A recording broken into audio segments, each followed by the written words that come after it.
how to get the very most out of your husband. Stay tuned. This is Leah Richeimer for the Ladies Talk Show. So Sarit, we're going to start with the first question. Go.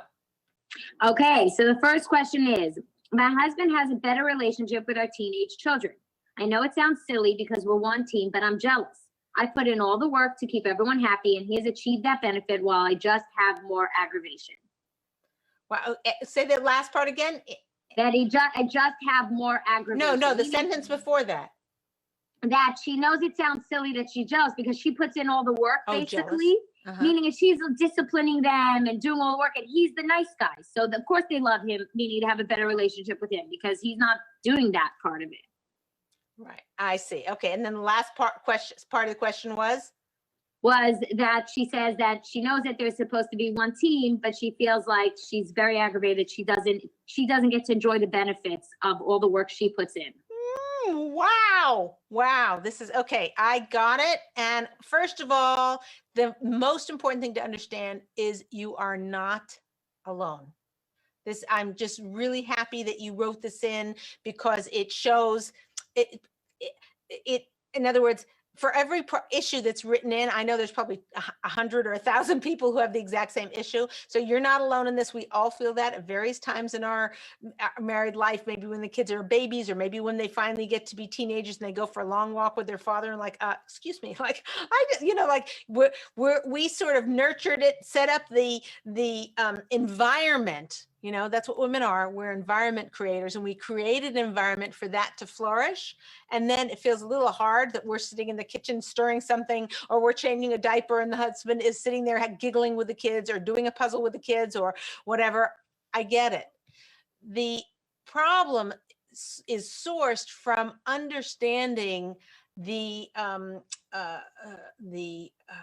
role of a woman in terms of creating an environment. That's part of it, is not understanding that that's kind of like what we do and what we're good at. And men, may or may not be as good at that as us, but we do know from our Masorah, from our tradition, 3,000-year-old tradition, that women are just genius at creating a nest, a home, a place for people to grow and to be nourished.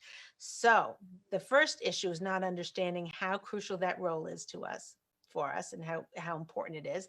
But the second issue is that there's not enough, what this woman is suffering from, or what we're all suffering when we don't feel this, we're not getting enough appreciation. And even if we see our husband close to our teenage kids, and we see that bonding, and we realize all the hard work that it took to get there, and we know we did the majority of that work. Getting that appreciation makes all the difference in the world. And getting appreciation is, it's kind of like, if you get appreciation, you can stay up till 3 a.m. folding laundry and finishing up the kitchen and whatever. Not that you should. Okay, go to bed on time. But I'm just saying, you've got boundless energy if someone's behind you saying, "That's awesome, and thanks for doing that." And, "Oh, that's great. I walked into the kitchen this morning. I couldn't believe how beautiful." Look, when you're getting the appreciation you need, it turns the whole thing around. You're not jealous anymore. You're not upset anymore. You feel like your efforts are being gotten. So here's the main problem. God created women as endless, bottomless pits of needing appreciation, and he married us to people who are inept at giving it. Okay, why God did this, I have no idea. If you know why, tell me. Write me an email, info@ladiestalkshow, and tell me why that is the way it is. Nobody really knows.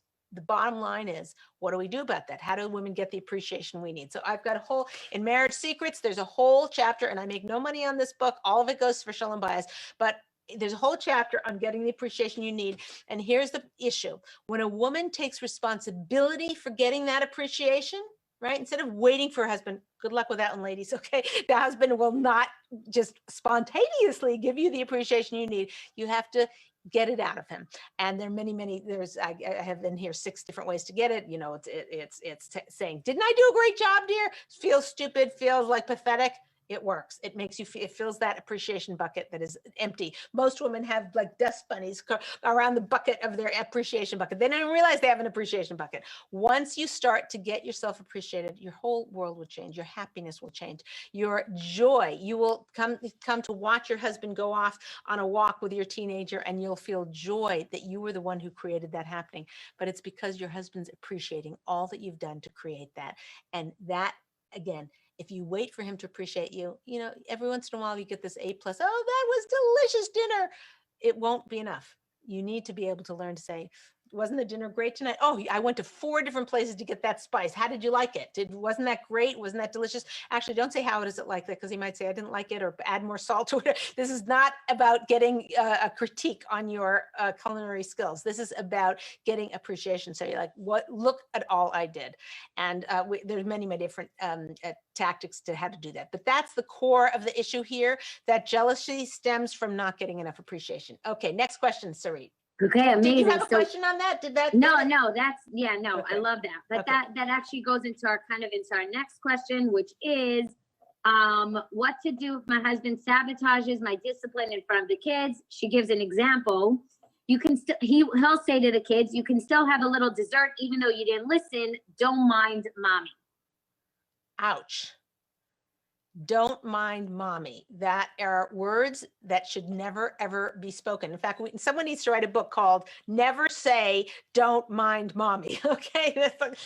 Okay. So now what that stems from is a husband's desire to get in and connect with the kids and whatever. So it might be coming from a beautiful place, but it's a very bad habit or bad thing that he's said. And I'm not sure what's going on in the relationship without big, huge discussion with the wife or the husband, both or whatever, to understand why he would think saying something like that is okay. But there is a fix. And the fix on a situation like this is for, it's communication. And communication can be very hard. For a woman to inspire her husband to do the right thing, because wagging your finger, anybody notice, you ever notice wagging your finger and saying, you did this wrong, doesn't really work. Inspiring her husband to bolster her disciplinary actions is the only way to go. So the conversation can go something like this. And, there is the whole not theory, but the reality that God gave a husband and a wife. Now a husband tends to be more harsh. A husband tends to be sometimes more lenient on things. A woman's very, sees that she's raising a flower and she realizes this leaf needs to be plucked, and that would then need a little water here, and this needs a little bit more nutrition. And, a woman is busy doing that. So there's differences between a husband and wife, very, very big differences in personality and traits and character and methodology. So they're very, very different. Why would God give such opposite people the task of raising a kid? Why didn't he make us both the same? And I say, oh, say it a little softer, and or both people are talking soft to the kid. Well, here you got a father says, why'd you do that? And you're like, don't talk like that. Just say, are you sure you want to do that? Come on, say it my way. Women are so convinced and so positive that their way of raising their kid is the right way. And there's all kinds of, they can read psychology books and they can, whatever, and they're positive they are right. If that was so true, why would God have given us two opposites? So just, that's something to think about, so that when you're so sure that your way of doing it is right, that you'll second guess yourself. Now, I'm not saying harsh is great. I'm just saying that there's two different ways. And sometimes, that strength that a man can bring that a woman may or may not bring, roles can be different. You can have a more manly or masculine side of a woman. And you can have a man who's a little bit more feminine side. Whatever. I'm not talking about that. What I'm talking about is types and ways of raising children. And they were given opposite ways. So don't think you're always right. And here's how this situation could have looked, is that when he says, oh, you can have dessert even after, at the time, of course, as we always say in the Ladies Talk Show, get your duct tape out at the moment in front of the kids. You don't say a word, blah, blah, blah. Later, you say something to the tune of, listen, I'm not sure how we should deal with this, but you and I have a little bit different tactics on how to do things. I'm very firm and about dessert. And if they didn't behave or they didn't eat their dinner, I don't give dessert. And you happen to feel like it's still okay. Come on, don't be so, uptight about things. Be more chill. Just let them do it. So you have one style and I have a different style. And I think it's going to be hard for the kids, or it's going to be painful for the kids, or it's going to be send mixed messages for the kids, or they'll learn to play us off each other, causing conflict in the home, and they'll feel responsible for doing that. So what do you think we should do? And then put the duct tape on. What do you think we can do? Men are very clever. He will get it. He'll be like, well, I think we should just do it my way. And you're like, okay, I hear that. Would you be open to hear my perspective of how it teaches a kid that, there's no rules when there's no rule, that kids need boundaries. They need, and make a case for it. But you're not making a case for it. You need to do things my way. You're opening up a rambling discussion, a compromising situation. If you have to say, what do you think we should do 100 times in the conversation, if he gets defensive and he's like, well, blah, blah, blah, blah, blah, just say, what do you think we should do? What do you think we should do? Just keep memorize that. What do you think we should do? What do you think we should do? Because it's putting the problem, instead of him over here and you over here and you're opposite battling against each other, it's saying, what should we do? It keeps pulling him back on your side of the fence to get to go forward. So that is the number one thing to do, is what do you think we should do? And recognize this is, rather than being angry at him and defensive or whatever, that's all he knows. He knows, maybe when he was a kid, his mom was always very strict. And now he's seeing you in the same role and he's fighting it and whatever. That's a conversation to be had. Say, maybe could it be possible that from your childhood of origin, your family of origin, that you are rebelling against your mother, sort of putting walls up or whatever. That's not what I'm trying to do. I'm trying to give them some boundaries within that. What do you think?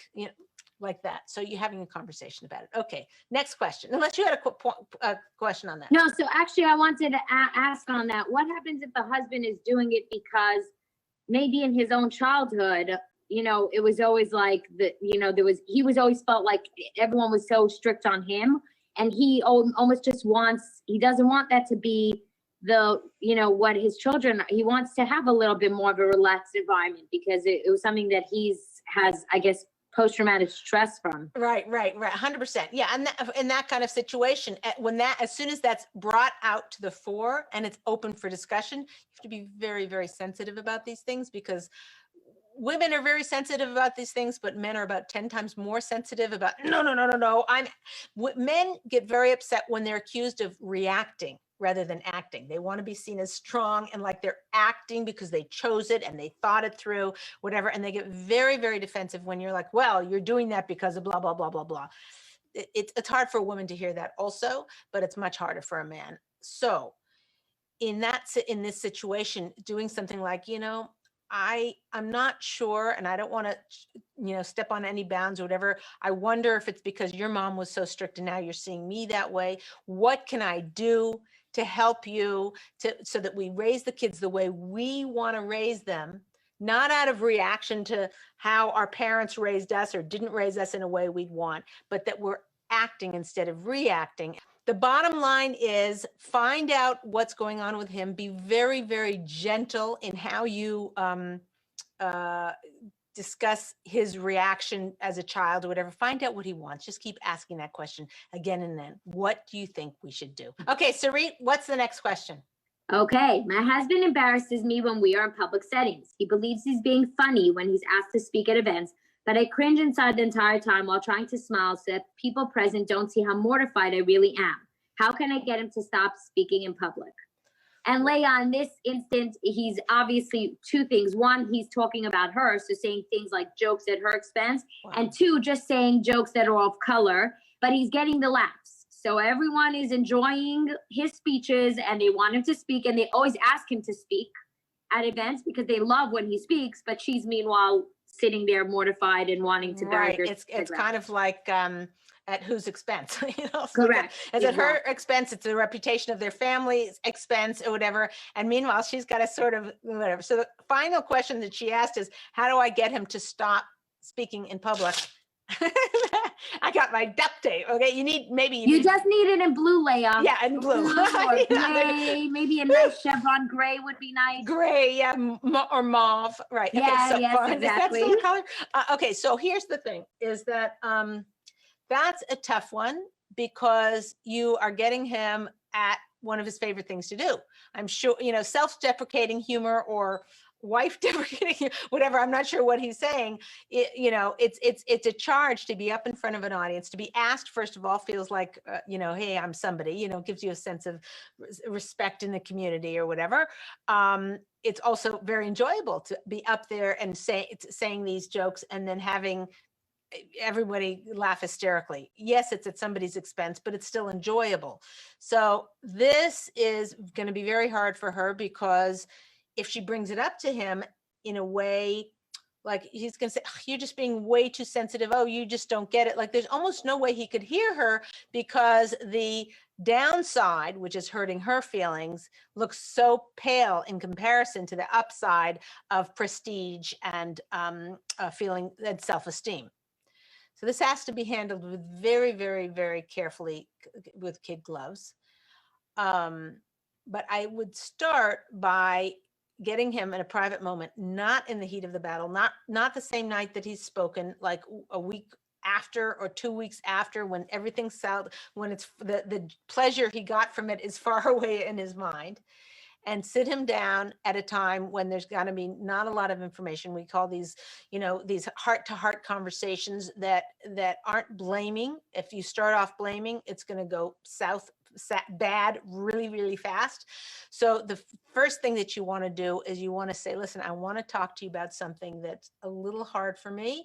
I'm not sure how to get the information over to you in a way that doesn't hurt your feelings or doesn't make you feel defensive but anyway, okay, let me just get out with it.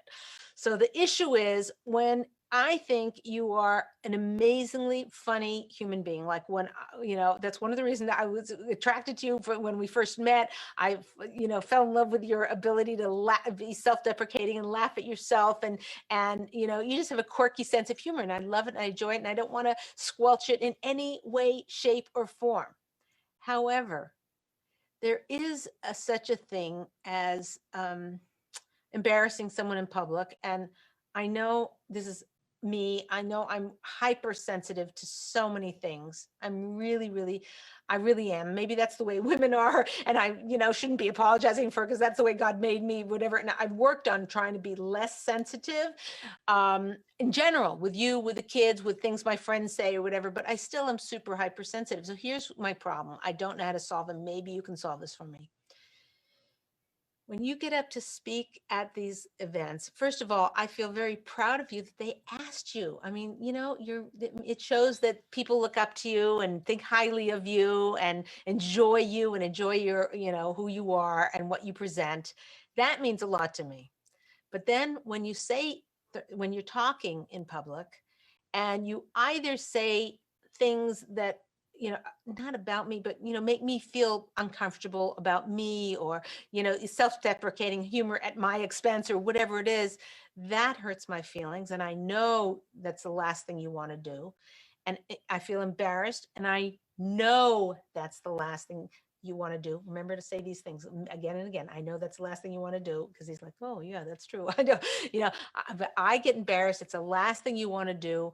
And also sometimes you say things that are a little off color. And I know you and I are different, and it's completely fine. I'm more like, do everything by the book and don't rock the boat or whatever. You, on the other hand, you're kind of like, you can say things that are a little bit more risque or whatever. It embarrasses me. I'm not sure what to do about it. And if you were to ask a rabbi, and a rabbi would say, oh, she just has to put up with it, that's too bad, you have a right to self-expression, I'll be sad, but okay. But I have a feeling if you went to a rabbi and asked him, he would say, oh, no. Anything that is, if here's your wife and you've got to build fences and fences and fences, and anything that comes close to making her feel uncomfortable or embarrassed, you have to avoid at all costs. If that's the case, we have to figure out how to do this. So I don't know I'm putting the problem in your lap because I love you dearly. I love how you express yourself. I love that you get asked or whatever, but I just don't know how to deal with number one, the personal embarrassment. Number two, when you say things that are a little bit less that I would be embarrassed for the rabbi to hear or the rebbitzin to hear or something like that. I feel, I don't know where to put myself. I feel very uncomfortable. So does that mean you can't speak in public? I mean, that would make me really sad. Does that mean you're gonna have to walk on eggshells and, whatever? That would also make me sad. So I don't know how to solve this problem. I really don't. I just wanted to bring it to you. You can think about it. Maybe let's talk about it next week or 2 weeks or something like that. Really do some thinking, and maybe then you can come up with a solution that might be workable, like that.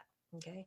And when he comes back, or he probably won't ever come back, but at least now you're planting seeds. You're not trying to slam him and get an answer right now. And here's the new law, and this is what you have to do. No, you're saying, here's the problem. I don't know what to do. And you're leaving it in his capable hands, which gives him the respect that he deserves, which gives him the ability to see things from your perspective.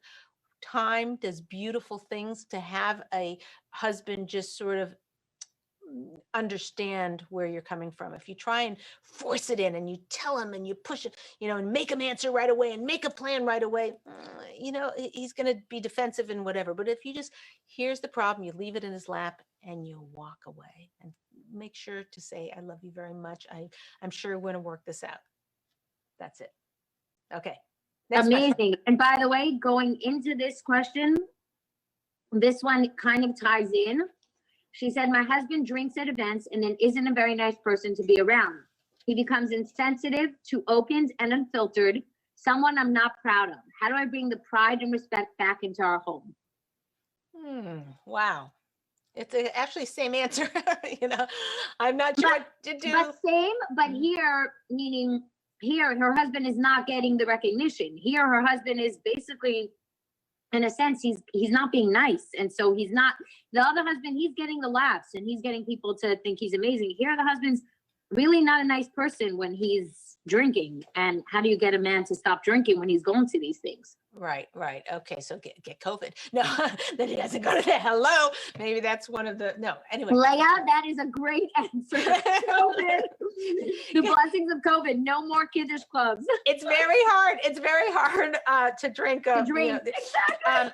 Okay, so the issue here though is deeper, and I don't know whether she's bringing this up or not, whether she knows or not. Is there alcoholism here? Is it a drinking problem? Is it just when he gets social drinking and he drinks a little too much?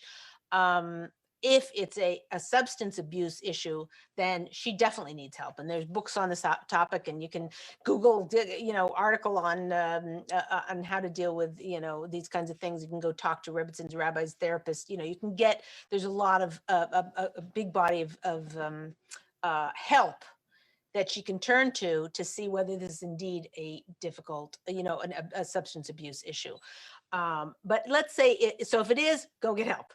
If it's not a substance abuse issue, it's just social drinking that's just a little bit more out of hand than it otherwise could be, then this is, again, a conversation you have with your husband, and you say, listen, when we're at these events, she said he was mean to other people or mean to her. I didn't. No.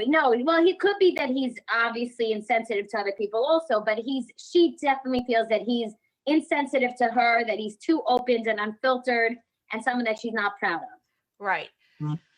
So, unfiltered and is one thing, and that's a little bit of a problem because he could say things that are divulge secrets that she doesn't want divulged. That's a big problem, and that's actually an avera sin for on his part. So that needs to be handled very clearly. But someone she's not proud of, I think a woman's bar of what she's proud of is so high. I see this all the time. Like, I can't be proud of him. I'm like, wake up.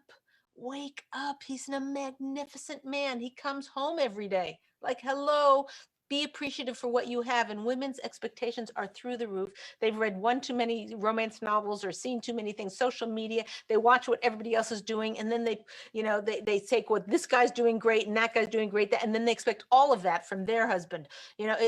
Our expectations today are insane. So her not being proud of him almost makes me ill. It's kind of like, okay, I understand. If he's being a fool and idiot or whatever, okay, you need to have a conversation with him. But the fact of women who are can't lower, they think lowering expectations means lowering your standards, and it's not that at all. Lowering expectations means reality check, means stop looking at social media and looking what you think everybody else is doing and what everybody else's, life is like, and expecting your husband to be Mr. Perfect. Okay. Are you Mrs. Perfect? Maybe you are. If so, write me a note on how to do that. No, but the bottom line is that him embarrassing you or making you feel uncomfortable, I get that, and you can have a conversation. I'll tell you that in a second. But in terms of being it's somebody you can't be proud of, try and wipe that out of your vocabulary, because it's not fair, and it's just a recipe for misery for yourself and misery for your husband. Now, in terms of what you can say to him, is you can say, listen, again, quiet time, like I said before, no distractions, and not the night of the event or the night after. Then wait a little bit, have it mull a little, and then say, listen, I'm not sure quite what to do when we go to these events. First of all, if you can get out of the going to the events, that would be even better. Avoid the problem altogether without wagging your finger and trying to control how he lives his life. But if that's not the case, and you got to go to these things, or he wants to go to these things and he pushes to go to these things, say, listen, I'm not quite sure what to do. Shower him with compliments. You are usually unbelievably thoughtful husband. You are often, you remember things to say nice things to me. Just whatever happens to be true. Maybe none of those things are true, but find many, many things to compliment him about and shower it on. And then say, there is one thing though, I'm not quite sure how to handle. When we go to these events, you become a different person. And I feel very uncomfortable about that. Like, I'm not sure what to do about that. You let your guard down, you're unfiltered, and I'm afraid of what's going to come out of your mouth next. And I would never want to put you in a situation where you felt unsafe in the situation.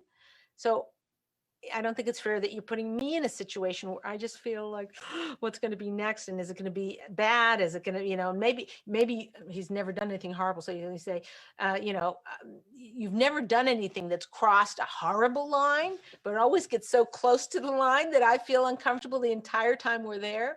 Is there something we can do about this? Do you have any solution? Think about it. Maybe we'll talk about it in a week or two. Put the problem is in his hands. And again, if it's an abuse issue, a substance abuse issue, you need to get help right away. Okay, next question, Sarit. Okay, amazing. So now the next one is, and it's kind of, the next two are very similar, but I'll give it to you as two separate to break it down. Okay, doke. My husband always brings me flowers on Friday, but never helps me with what I really need and would appreciate more. Help around the house for Shabbos. What should I do? Okay, you can ask that. You can ask two. Yeah, and the second one is what to do if my husband complains about my cooking but never offers to help. Meaning basically the same issue where he's not giving her what she needs. This is obviously they're both not getting what they need. Okay, fine. So the first one, he brings me flowers, but he never helps. Right, meaning she doesn't need the flowers. But the flowers is like an added thing for her to do on Friday, is to put them in the vase. I mean, forget. Everybody's naughty. He's like, if you're bringing the flowers, right. Like, forget the flowers. Leave the flowers where they are and help make a kugel, or roll up your sleeves and mop the floor. I mean, there's, Right. So if you were the husband and you had a choice between parking your car, buying flowers, coming, getting back in the car and handing them to your wife and getting those brownie points, and that took you 10 minutes, okay?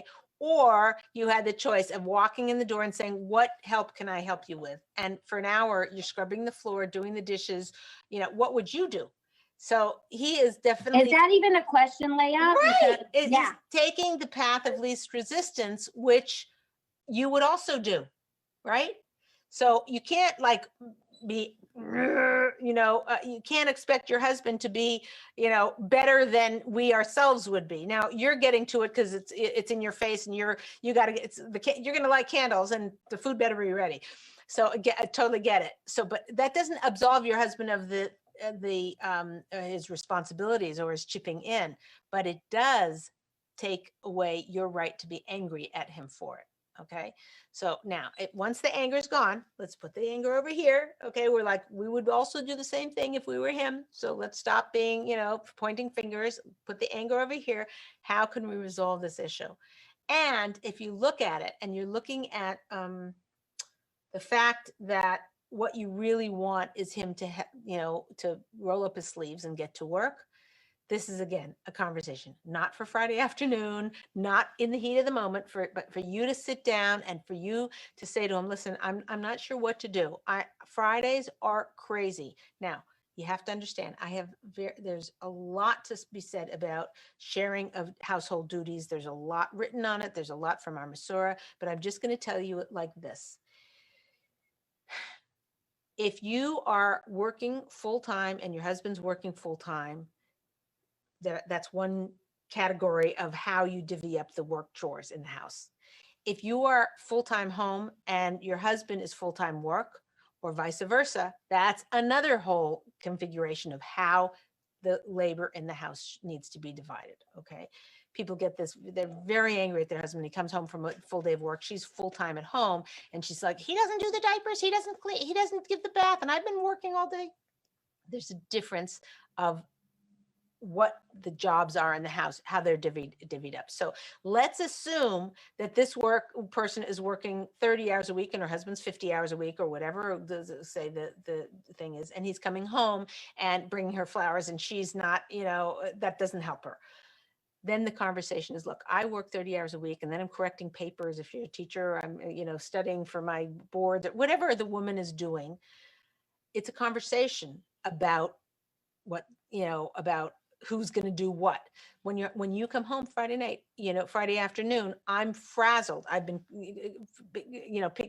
figuring out what food to make. I've been making food. I've been cleaning. I've been this and that. And then you walk in the door, hand me the flowers and go check your email, like it just doesn't work. So it's a conversation. Again, if you're making him defensive, it's going to backfire. But if you put it in his lap and just say, not sure what to do, how do we solve this? That's your best chance of success. But the key is that you have to think about what's really true. Is the division of labor, if I'm staying home full time and I can come and go as I please, and people say, well, I know women who are full time home and they have their husband wake up in the middle of the night to get the baby. Well, that's not really fair because he works full time. He's got to be up at, the crack of dawn to get into work to earn money. It's not really fair. So you really have to think about and being willing to own that your responsibilities in the home might be more than your husband's, particularly if you're not working full time. If you're working full time, it's the dynamic change. Again, it's a conversation. Okay, next one, Sarit. Okay, well, before you go into that second one about the cooking, but what happens if she gave him the whole time when I was reading this question, I kept thinking, your needs thing, where you always say to us that we have to, prioritize our needs. She may have given him the impression that flowers are, right, something that she wanted. Maybe her sister got flowers or whatever. Or one time she saw her sister get flowers and said, oh, it'd be so nice if you bring me flowers. He may actually think that he's giving her something that, she wants, right? No? Right. Well, he also could have heard it from his rabbi. Rabbi said, oh, make sure to buy your wife flowers, Are you talking? Your lips are moving. How funny, but I don't hear a thing. No, I wasn't talking. I was shaking my head going, yes. Oh, there's a weird delay there. Okay. So fine. So yeah, you're absolutely right. I do get, there's a whole section on getting your woman getting her needs met, and crucial to understand your needs. However, if she hasn't said anything about flowers, again, that would be in that conversation to talk to him about what her, really, rather than flowers, I'd much rather you, roll up your sleeves and help with the dishes, or when you walk in the door. Again, keeping in mind, taking the majority of these chores if you are not a full-time, if you're not employed or part-time employed or whatever, you have to divvy it up and you have to work it out. Okay, but to answer the second question about the, what was the second question? The second question was about the cooking. What to do yeah. Complains about my cooking, but never offers to help. Right. So that there's two problems there. The problem is not that, when he complains about the cooking, that's a whole problem. Like, that's a problem. He cannot complain about the cooking. Can't. So what does that mean? It either means you go to cooking school, or you learn from a friend, or you ask for new recipes, or if that is so the bottom of your list and you would hate to do that, totally understood. So you need to have that conversation with your husband that like, listen, it's something I resent or I don't like doing. At least there's food on the table, or you work out a way where you do babysitting for your friend and she cooks dinner for you every night. I don't know. You can work out creative solutions, but it can't go on that he's ongoingly criticizing your cooking. That doesn't work. It chips away at your feeling good about yourself. It chips away your relationship with him, and you aren't able to appreciate him if he's not appreciating you, or if he's cutting you down or criticizing you in any way. So that has to stop, done, finished, or whatever. And the way to do that, the best way to do that, is to have a nice conversation about it. Say, it really hurts my feelings when you say that. You can even cry, because that's a painful thing. You can let that show. I mean, if it doesn't cause you to cry, you don't have to cry. But I'm just saying, if there's real pain there, let him see that pain. It makes you feel vulnerable. I get it, but it's the only way to reach into his heart and to say, stop. You can't do that. And you might try and solve it by, again, if you can force yourself to want to be a better cook. It is possible for you to be a good cook if you wanted to. If you don't want to, that's a whole other thing, and maybe you can find another solution. That's one of the problems about cooking. The other thing is that he never helps. It's a complete separate issue, and that's the issue we just covered, which is that if you need more help, and it's appropriate for you to get more help based on how much what your chores outside the home are, and if that's appropriate, then you need to make a chart. You need to figure it out and say, what, if you just did the garbage and swept the kitchen floor every Friday afternoon, I'd be okay with that, if that makes sense. Or if you're both working full time and you walk in the door, right before candles, or whatever, on Thursday night, I just need you to set the table to this, make charts. Guys are really good with directions. Once they get them, they won't ask for directions. This. But if you have clarity, that's the whole thing here, is logistic clarity. That's what needs to happen. Okay, Sarit, next question. Okay. A young wife starts out doing so much kindness for her husband, but as life unfolds, she has many other pressures. She's feeling overwhelmed and wishes that she never spoiled her husband as much, because he's come to that she never spoiled her husband as much as she has, because he has come to expect all these kindnesses as his way of life. The wife is not happy with the solution she has created. What could she do? Oh, wow. So you're saying she first got married and she did lots of nice... And she gave him the world, meaning she first got married in that young love, where whatever he said, and she polished his shoes, and she, cooked him 3-course meals, and now she's like, OMG, I spoiled him, and I'm paying the price now because she has kids, or life changes and she can't do it anymore. So here's the take-home message. The spoiling him is gorgeous. Don't stop. Don't regret. If you're not married yet and you're watching this show, spoiling is gorgeous. The more you do that, the more your husband will cleave to you. I'm not saying you have to make yourself crazy and whatever, but it sounds like she just, out of willingness, she wanted to give to him, and she wanted to show him love, and she wanted to do all these nice things for him. That only is going to come back to her in a million times over, both in this world and the next world. God will bless her. It's just gorgeous. So the message here is not to spoil your husband, and not to show full love and shower someone with love and attention. That is gorgeous. Keep it up. Do as much as you can. Now, where she's gotten more, where she said, I feel like I've spoiled him and now he expects a lot from me. That's an issue of just communication, saying, if he feels that that's who she would be, and it was, because she proved it for 6 months or a year or 2 years, the first years of marriage, that's what she would want to do. That is everything. If he feels like she didn't, that she regrets it, and that she, wouldn't want to do it, there's a feeling from a husband like, okay, I guess I'm not worthy. I guess I'm not as great as I thought I was, which will affect his income and will affect his self-esteem in every way. So what she needs to do is she needs to explain to him, listen, I just get so exhausted. I had no idea how exhausting pregnancy was. Like, you're creating this other life, and like, you wake up and, you're up for an hour and you just want to take a nap. Like, I didn't know. And I'm so sorry that I can't continue to do all the beautiful things for you, because I definitely feel it and I love you. I just hope you won't take it against me and expect such crazy type of behavior. I'm glad I did it when I could, but right now I just can't. Can you hear that, sweetheart? Or whatever like that. So it's just a matter of communicating it to him in a way that he can hear it. And if he's still expecting it from him, then, maybe she could write a letter, follow up a nice conversation with a letter saying, I love you so dearly and I wished I could do all these things. I'm just exhausted. Please try and remember that. Something like that. Okay, next question. Okay. My husband thinks he's doing me a favor when he goes to the market. Unfortunately, he ends up spending more money than I would. I skimp and save and even use coupons. I feel so angry that he spends our money like that. Going out to eat and having a break once a week would make me so happy and give me such a well-deserved break, but his carelessness gets in the way of that. I have communicated this to my husband, but he hasn't changed in this area, and I'm only getting more resentful. Okay, I'm going to say something that's very, very hard to hear, maybe controversial even, which is that when he's at the grocery store buying groceries and overspending on certain things, that in a great sense is him giving to his wife.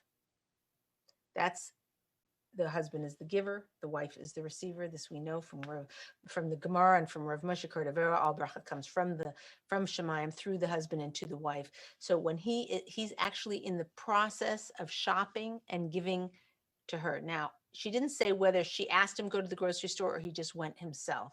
Doesn't make any difference in terms of this dynamic, but it makes a difference in terms of she probably shouldn't ask him anymore if it makes her so resentful.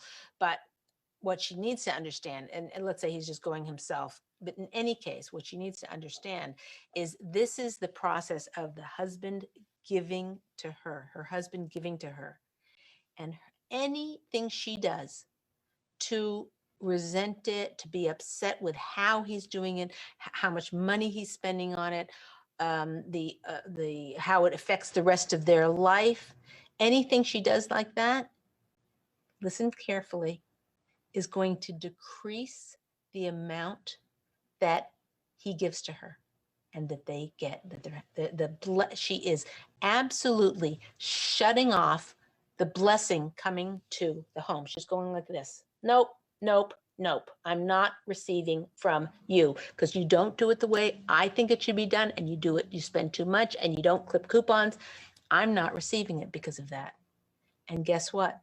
Their income will shrink and shrink and shrink and shrink. If, on the other, God forbid, I hope not, okay? I'm telling you, this is a way to increase money in your home.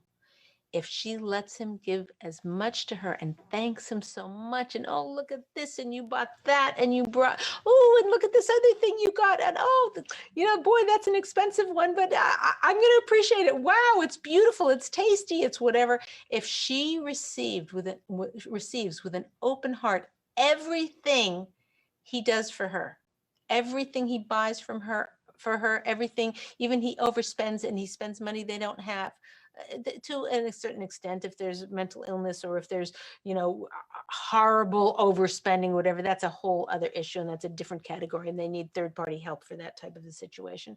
But I'm just talking from the way she said it. She said she clips coupons and he doesn't, and now they can't go out to eat. And I promise you, you can take this to the bank. This is not Leah Richeimer. This is our Masorah, our 3,000-year-old track record of success. If she just takes with a full heart everything that he brings home from the market from her and thanks her, they will be able to go out to dinner twice a week if she wants, once, twice. In other words, that receiving of the blessing only brings more blessing. She needs to think of herself as the receiver, and right now she's cutting off receiving, and that's going to they what do they call that? A philosophy of scarcity, right? It's a scarce way of thinking. If God wanted to, could he put all of a sudden they look in their bank account, they open it up, and there's $2.3 million in there. That could happen, it could have $50,000, $100,000. Hashem can do whatever he wants. God could make, some law long lost uncle leave them money, or the husband does a business deal and funnily enough, he did no work on it. And suddenly, $75,000 comes in. I'm just saying, I don't know. These things are possible. God is able to do anything, and it's all dependent on a woman's ability to receive. So if a woman pays attention and focuses on receiving everything her husband gets her, when he's at the grocery store and he's getting this, and he got these, these olives, right? She's clipping coupons to buy the, $1.69 olives, and he comes home with these olives that were $9, and she's like, hello? The answer is, wow, let's save these for Shabbos. These look amazing. Let's put these on the top shelf. And every day she says, thank you for those olives. I'm so excited. I can't wait for Shabbos. I mean, if she likes olives, whatever, I can't wait for Shabbos or whatever. Or let's say she hates olives and he brought them the olives. They say, I can't wait to serve these to you. You're going to love this. It's going to make our Shabbos so special. Okay, everybody's going to get one of Daddy's olives for Shabbos, whatever it is. If she receives it so gorgeously, so deliciously, so appreciatively, God himself will give more parnasa, more money, more blessing to that home for her to receive more. The more she receives, the more God will give to the husband. And that's not Leah Richeimer, that's our Masorah, and it's bulletproof. Try this at home. Okay, I think that's the end of time. We've got to go. Thank you very much, everybody, for typing in. Send us questions, info@Ladies Talk Show. We love getting the questions, and we will answer them on the next Q&A, probably. I mean, we didn't get to all the questions. I think we got like 9 more extras. But anyway, thank you, everybody, for joining us. This is Leah Richeimer for the Ladies Talk Show. We'll see you next time.